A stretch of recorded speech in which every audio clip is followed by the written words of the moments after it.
AB48 news Gujarat હવે નજર કરીએ આજના મુખ્ય સમાચાર પર।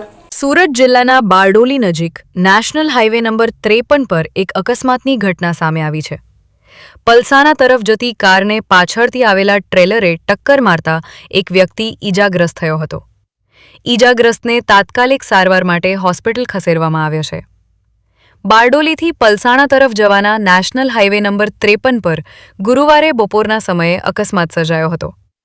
મળતી માહિતી મુજબ મારુતિ ફ્રન્ટી કાર નંબર G જે 215875 ધામરોદ ગામની સીમમાંથી પસાર થઈ રહી હતી ત્યારે પાછળથી પૂર ઝડપે આવી રહેલા ટ્રેલરના ચાલકે કારને ટક્કર મારી હતી। અકસ્માતમાં કારમાં સવાર હર્ષદભાઈ ભરતભાઈ ચૌધરી ઈજાગ્રસ્ત થયા હતા।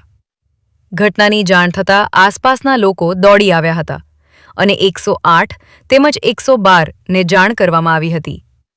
તાત્કાલિક 112ની ટીમ અને 108 એમ્બ્યુલન્સ ઘટના સ્થળે પહોંચી ઈજાગ્રસ્તને બારડોલીની હોસ્પિટલ ખસેડવામાં આવ્યો હતો।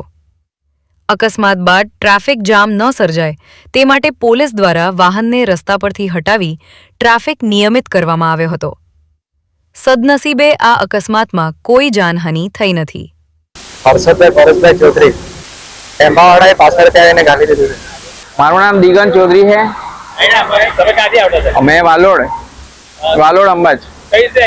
એક્સિડન્ટ થયું કે અમે આ ટ્રેક પર આવતા હતા તા આ ભાઈના ટ્રેક વાળા ટ્રક વાળાએ આ સાઈડના આ ટ્રેક પર લઈ લીધું, અમારી ગાડીને આખી ઠોકી દીધી।